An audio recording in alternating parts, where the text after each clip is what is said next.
اس طرح قرآن پاک کی آیات کا شان نزول پتہ ہو یا نہ ہو، فالو آپ نے آیات کو ہی کرنا ہے۔ لیکن ایک اور چیز ہے، وہ ہے کانٹیکسٹ، سیاق و سباق، وہ ضروری ہے، اور وہ قرآن میں ہی موجود ہوتا ہے، اس کے لیے حدیث کی ضرورت نہیں ہوتی۔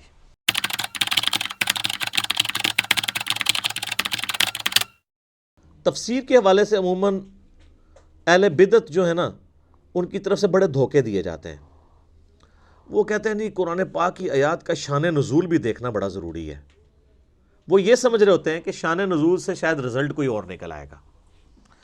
یعنی قرآن پاک کے پہلے صفحے پہ لکھا ہے نا ایاک نعبد و ایاک نستعین، وہ کہتے ہیں اس کا شان نزول ڈھونڈیں تاکہ ہم یا علی مدد یا غوث پاک مدد ثابت کر لیں۔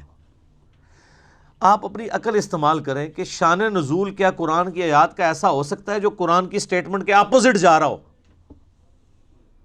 پاسبل ہی نہیں ہے۔ قرآن اگر کہہ رہا ہے کہ تیری ہی عبادت کرتے ہیں اور تجھی سے دعا مانگتے ہیں، تو احادیث یا اس کا شان نزول کبھی آپ کو یہ سپورٹ نہیں کرے گا کہ آپ بابوں کو پکارنا شروع کر دیں، قبروں سے مانگنا شروع کر دیں۔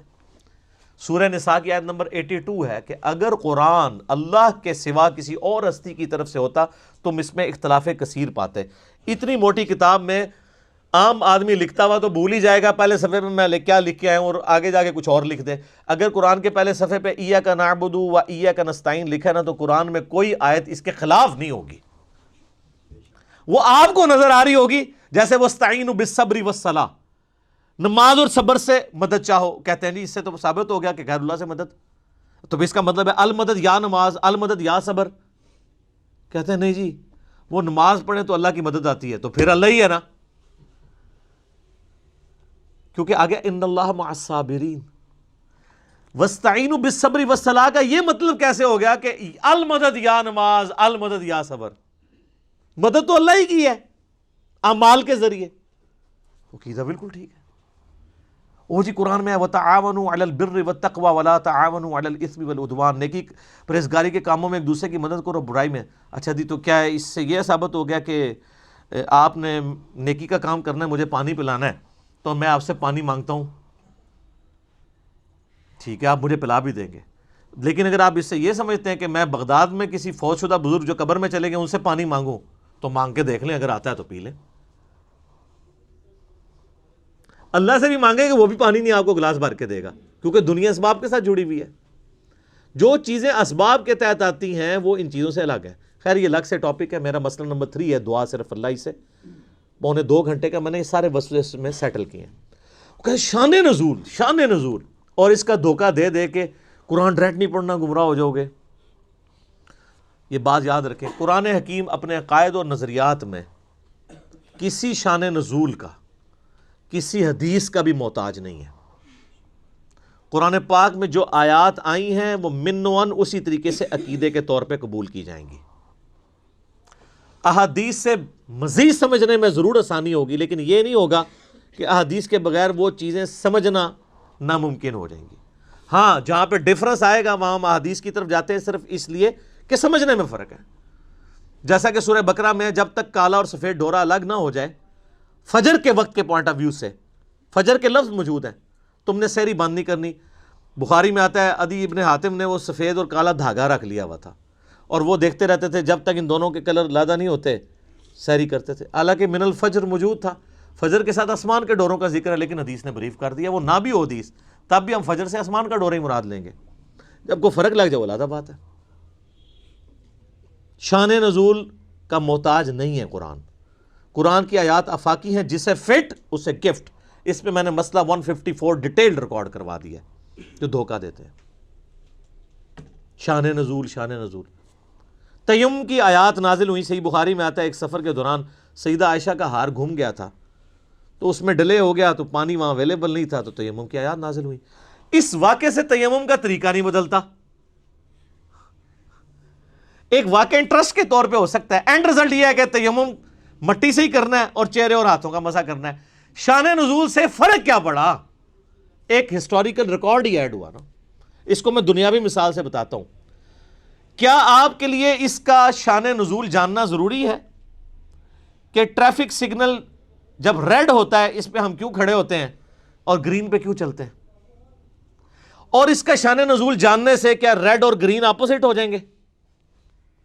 کسی کے دماغ میں اس وقت یہ بات آئی ہوگی کہ ریڈ کلر خون کا ہے، خون خطرے کی علامت ہے، تو ہم ریڈ کلر سے مراد یہ لیتے ہیں کہ آپ نے کھڑے ہو جانا ہے، اور گرینری آنکھوں کو بھاتی ہے، نیچر میں بھی اللہ تعالیٰ نے گرینری رکھی ہے، تو گرین کے اوپر ہم چلیں گے۔ آپ اس کی جتنی مرضی توجیحات بیان کریں، اینڈ رزلٹ یہ ہے کہ ریڈ پہ کھڑے ہونا ہے اور گرین پہ چلنا ہے۔ اینڈ رزلٹ میں کوئی فرق پڑا ہے؟ تو اس کی ہسٹری جاننے سے آپ کے انٹرسٹ میں اضافہ ضرور ہوگا، فرق نہیں پڑے گا، آپ کو ہسٹری پتا ہو یا نہ ہو، فالو آپ نے گرین اور ریڈ کو کرنا ہے۔ اس طرح قرآن پاک کی آیات کا شان نزول پتا ہو یا نہ ہو، فالو آپ نے آیات کو ہی کرنا ہے۔ لیکن ایک اور چیز ہے، وہ ہے کانٹیکسٹ، سیاق و سباق، وہ ضروری ہے، اور وہ قرآن میں ہی موجود ہوتا ہے، اس کے لیے حدیث کی ضرورت نہیں ہوتی۔ Point to be noted. اگر قرآن کو آپ حدیث کا محتاج کر دیں گے تو پھر قرآن تو ناقص کتاب ہو جائے گی نا۔ اگر آپ کہیں گے نماز کا طریقہ نہیں ہے قرآن میں، تو قرآن نے کب دعویٰ کیا کہ نماز کے طریقے کے لیے یہ کتاب نازل ہوئی ہے؟ یہ تو احکامات ہیں، اس کا ٹاپک ہی نہیں ہے قرآن میں نماز کا طریقہ۔ نماز کی فرضیت کا ذکر ہے، اور اس کے لیے سنت کی طرف دھکیل دیا گیا، من یطع الرسول فقد اطاع اللہ، قل ان کنتم تحبون اللہ فاتبعونی یحببکم اللہ۔ عقیدے کے اعتبار سے قرآن پاک ایک پرفیکٹ کتاب ہے۔ اعمال اس کا ٹاپک ہی نہیں ہے، اعمال کی ترغیب صرف ٹاپک ہے۔ کانٹیکسٹ جو ہوتا ہے نا، وہ قرآن کے اندر سیاق و سباق موجود ہوتا ہے، اس کے بغیر اگر آپ قرآن کو سمجھیں گے تو پھر وہی کام کریں گے جو اس وقت جاہل علماء کر رہے ہیں، کہ آیات کو بیچ میں سے نکال کے اپنا لقمہ اس کے منہ کے اندر ڈال دیتے ہیں۔ مثال کے طور پہ سورہ نساء کی آیت نمبر 64 ہے، جب اپنی جانوں پر ظلم کر لو تو نبی علیہ السلام کے پاس حاضر ہو جاؤ، اور پھر نبی علیہ السلام بھی اللہ کے حضور تمہاری سفارش کریں تو اللہ تعالیٰ معاف کر دے گا۔ وہ کہتے ہیں دیکھیں جی، ہمیں تو بتا دیا گیا کہ آپ نے گناہوں کی معافی کے لیے نبی علیہ السلام کے پاس جانا ہے، قبر رسول پہ جا کے عرض کرنی ہے، اور پھر وہ اللہ کے حضور کریں گے تو آپ کی۔ اچھا، اب یہ اس جملے کے اعتبار وہ کہتے ہیں نہیں، قرآن کی آپ تو خود کہہ رہے ہیں کہ قرآن کی آیات آفاقی ہیں اور یہ شان نزول کی محتاج نہیں، ہمیں آپ نے شان نزول نہیں آپ بتانا۔ ہم کہتے ہیں ہم نہیں بتائیں گے، لیکن کانٹیکسٹ تو بتائیں گے نا، جو قرآن میں ہی موجود ہے کہ یہ کس موقع کی بات ہو رہی ہے اور یہ بات کب تک کے لیے ویلڈ ہے۔ وہ شان نزول نہیں ہے، وہ سیاق و سباق ہے، اس کو کہا جاتا ہے کانٹیکسٹ، اور وہ قرآن میں ہی موجود ہے کہ یہودی جو اوپر سے مسلمان ہو گئے تھے، منافقین تھے، جب اپنی مرضی ہوتی تھی تو نبی علیہ السلام سے فیصلہ کرواتے تھے، جب مرضی نہیں ہوتی تھی تو فیصلہ لے کے یہودیوں کے پاس چلے جاتے تھے۔ تو پھر نبی علیہ السلام کو اللہ تعالیٰ نے قرآن میں فرمایا کہ انہوں نے جو ظلم کیا نا، کہ اپنا فیصلہ آپ سے نہیں کروایا، کلمہ گو ہوتے ہوئے جو اندر سے منافق تھے، قانونی طور پہ تو مسلمان تھے، صحابی بھی تھے قانوناً، اندر سے منافق تھے، اور یہ جا کے طاغوت سے فیصلے کرواتے ہیں نا، ان کو چاہیے کہ یہ اب آپ کے پاس آئیں، آپ سے معافی مانگیں، اللہ سے معافی مانگیں، آپ ان کے لیے سفارش کریں، پھر اللہ ان کو معاف کرے گا جو انہوں نے عہد شکنی کی ہے۔ اس کا قبر رسول پہ جا کے مانگنے سے کوئی تعلق ہی نہیں تھا، اس کا کانٹیکسٹ قرآن کے اندر ہی موجود ہے۔ آپ پچھلی آیات پڑھنی شروع کریں، پھر اس سے اگلی آیت بڑی سخت آئی، اے نبی مجھے تیرے رب ہونے کی قسم، اگر تو کسی معاملے میں فیصلہ فرما دے اور یہ اپنے دل میں اس کے بارے میں بھی کوئی حرج پائیں گے نا، ایمان والے نہیں ہو سکتے جب تک سر تسلیم خم نہ کر دیں۔ وہ کہتے ہیں نہیں وہ افاقی ہیں، ہم کہتے ہیں چلے for the sake of argument agreed. تو اس میں تو ہے کہ اپنے فیصلے نبی علیہ السلام سے کروانے چاہیے، تو ٹھیک ہے، پھر آپ عدالتیں بند کر دیں، جب کبھی جھگڑا ہو قبر رسول پہ حاضر ہو، اندر سے آواز آ جائے گی۔ کہتے ہیں نہیں یہ اس طرح تو نہیں ہوگا، تو جو آپ پھر بنائے ہوئے کی تھا وہ بھی نہیں ہوگا۔ یہ علمی پھکی ہے کہ اگر آپ نے اس کو وہ سمجھنا ہے، اور اس سے بڑی یہ کہ ثقیفہ بنی ساعدہ میں جو مسئلہ مس ہینڈل ہوا، جس کی وجہ سے آج تک امت دو ٹکڑے ہوئی ہوئی ہے، میرا اس کے اوپر کلپ بھی ہے، سیدہ فاطمہ کا قاتل کون؟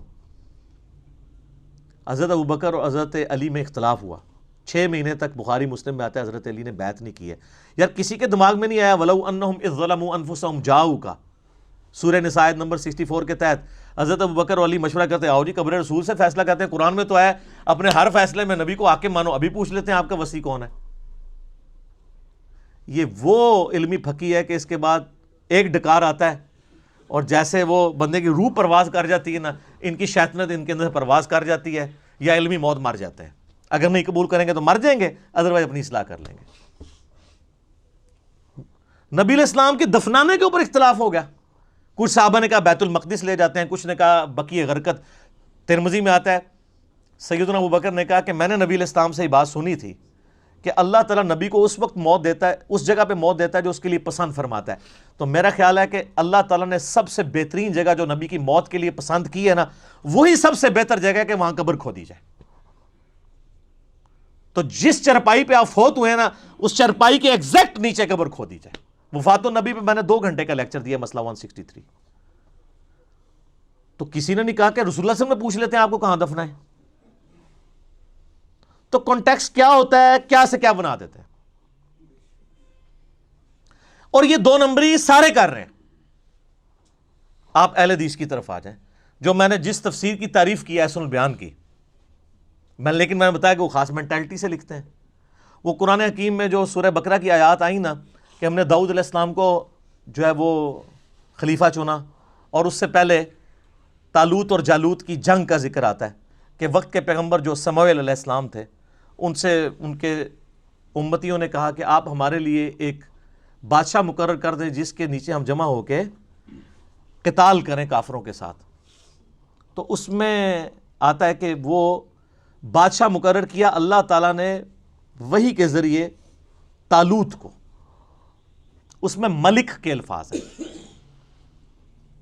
صلاح الدین یوسف صاحب چونکہ آپ پتہ ہے سعودیہ کے ساتھ تعلق تھا، انہوں نے اس میں سے ملوکیت ثابت کر دی، اور انہوں نے کہا لوگ ملوکیت کو بڑا برا کہتے ہیں، دیکھیں اللہ تعالیٰ نے بھی ملک بنایا ہے، اور سر اللہ تعالیٰ نے ملک بنایا تھا طالوت کو،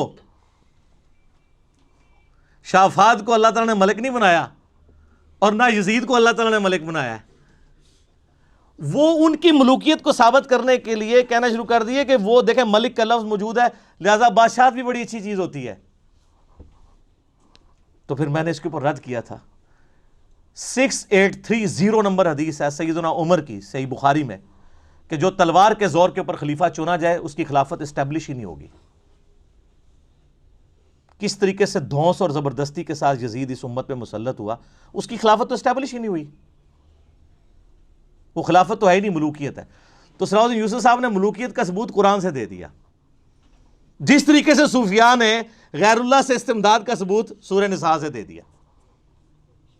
لیکن ہم یہ 2 نمبری نہیں کرتے، کیوں؟ کیونکہ نہ میں وابی نہ میں بابی، میں ہوں مسلم علمی کتابی، بات علمی کتابی ہوگی۔ او جی تراویاں کنیاں ہوندی ہیں نا، وی تراوی، وی آ گیا تو تراوی وی ہوگی، تراوی دیکھو نا جی، تراوی۔ علم کی دنیا میرے بھائی، علم کی دنیا میں جذبات کی کوئی حیثیت نہیں ہوتی۔ جو جدھر ڈنڈی مارے گا نا وہ پکڑا جائے گا اس نے کہاں ڈنڈی ماری ہے۔ عجیب و غریب قسم کے رزلٹ نکالنے شروع کر دیتے ہیں، جو میں نے بتایا وَاسْتَعِينُوا بِالصَّبْرِ وَالصَّلَاةِ سے المدد یا نماز نکال لیا۔ یہاں پہ جن دنوں میں ہم ڈسکشن کیا کرتے تھے آج سے 10-12 سال پہلے، ایک شیعہ ذاکر آ گئے اور استمداد پہ بات شروع ہوئی۔ وہ کہہ رہے کہ اللہ سے بھی مانگ سکتے ہیں۔ میں نے کہا یار کہاں مانگ سکتے ہیں، ایک آیت بتاؤ، وَاسْتَعِينُوا بِالصَّبْرِ وَالصَّلَاةِ۔ میں نے کہا اس کا مطلب المدد یا نماز، المدد یا صبر، کہتے نہیں۔ تو میں نے کہا پھر؟ کہتا نہیں اللہ کی مدد۔ وہ جو آیات پیش کرے، میں نے پمفلٹ میں سارے وصف لکھے ہوئے ہیں، مختصر کرتے کرتے کرتے اینڈ رزلٹ یہ نکلا اس نے ہاتھ اٹھا دیے۔ کہتا نہیں میں بڑے مفتی کو فون کروں گا اپنے آیت اللہ کو۔ میں نے کہا ملا سپیکر آن کیا، اب آیت اللہ بھی وہی دلائل دے رہا ہے جو وہ مجھے دے بیٹھا تھا، تو اس نے اپنے آیت اللہ کا مذاق اڑانا اور کہتا سر جی یہ کوئی دلیل ہے وَاسْتَعِينُوا بِالصَّبْرِ وَالصَّلَاةِ، کو اور کڈو۔ وہ اور نکالے، اس کا جواب بھی میں نے دیا تھا، وہ دینا شروع کیا، کرتے کرتے اس کو کلیئر ہو گیا یہ کہانی ہے ساری۔ اَمَّن يُجِيبُ الْمُضْطَرَّ إِذَا دَعَاهُ وَيَكْشِفُ السُّوءَ وَيَجْعَلُكُمْ خُلَفَاءَ الْأَرْضِ أَإِلَٰهٌ مَّعَ اللَّهِ، سورہ نمل آیت نمبر 62۔ بھلا بتاؤ تو کون ہے جو اضطراب میں گرے ہوئے شخص کی فریاد کو سنتا ہے اور اس سے تکلیف دور کر دیتا ہے اور تمہیں اگلوں کا زمین پہ خلیفہ کرتا ہے؟ کیا اللہ کے ساتھ اور الہ بھی ہے جس کی یہ کوالٹیز ہوں؟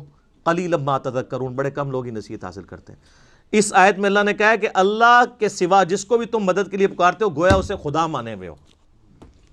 یہ تو جھگڑا ہی نہیں ہے کہ مولا علی کو اختیار ہے یا نہیں ہے، مولا علی کو اختیار بھی ہو، فرشتوں کو اختیار بھی ہو، انبیاء اور جنوں کو اختیار بھی اللہ نے دیا ہو، پھر بھی پکاریں گے کسے؟ اللہ کو۔ بارش کون برساتا ہے؟ ڈیوٹی کس کی ہے؟ تو بارش کس سے مانگیں گے؟ اللہ سے. ڈیوٹیوں والا تو مسئلہ ہی نہیں ہے. تو کس طرح دھوکے دیے میں.